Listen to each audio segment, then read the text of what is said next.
জানেন যে ঝিনাইদহ জেলা বিএনপির শক্ত ঘাঁটি হিসাবে পরিচিত এবং এ কারণেই বিগত 10 বছর বা এক যুগ পরিমাণ সময় ধরে ঝিনাইদহ থেকে যশোর মহাসড়কটি একটি মৃত্যুকূপে পরিণত হয়েছে।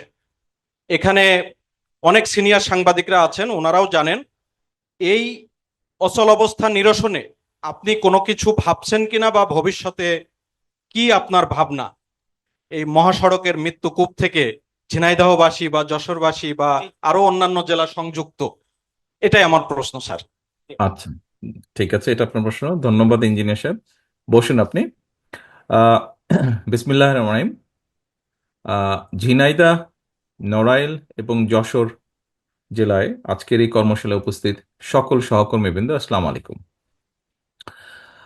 আমাদের ইঞ্জিনিয়ার মমিন সাহেব ঝিনাইদহ থেকে একটি প্রশ্ন করেছেন যে আপনাদের যে মহাসড়কটি আছে এটির বেশ ত্রাহি অবস্থা খুব সম্ভব। আমি দেখিনি, বহু বছর দেশে যাওয়ার সৌভাগ্য আমার হয়নি। তবে এর ভিতরে বিভিন্ন নেতা কর্মী সহ বিভিন্ন মানুষের সাথে যখন কথা হয়েছে, শুধু ঝিনাইদহ মহাসড়ক নয়, খুব সম্ভবত বাংলাদেশের বহু মহাসড়কগুলোরই বেশ ত্রাহি অবস্থা। 2-3 দিন আগে একজন একজন মানুষের সাথে কথা বলছিলাম। উনি ঢাকা থেকে এসেছেন কয়েকদিন আগে। ঢাকা শহরে, ওই যে নিউজে যখন দেখি ঢাকা শহরের বিভিন্ন বিষয় নিয়ে আলাপ করছিলাম, তখন বললেন ঢাকা খোদ রাজধানীতেও বিভিন্ন সড়ক ভাঙাচোরা তাহি অবস্থা। দেখুন, আহ এটা শুধু ঝিনাইদহের বিষয় না, এটি সমগ্র বাংলাদেশের বিষয়, মানুষের চলাচলের বিষয়। আমাদের যে 31 দফা, আমরা বিএনপি সহ সকল গণতান্ত্রিক রাজনৈতিক দলগুলো একত্রিত হয়ে যে 31 দফা আমরা উপস্থাপন করেছি, এখানে একটি কথা লেখা আছে, রাষ্ট্র কাঠামো মেরামত।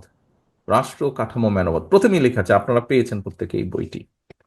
কাজে রাষ্ট্র কাঠামো মেরামত বলতে তার ভিতরে ঝিনাইদহ সহ বাংলাদেশের যতগুলো মহাসড়ক আছে যেগুলো খুব জরুরি, সেগুলোকে নিশ্চয়ই আমরা প্রায়োরিটি বেসিসে সংস্কারের ব্যবস্থা অবশ্যই করা হবে। আমরা সেই সুযোগ পেলে নিশ্চয়ই সেটি থাকবে।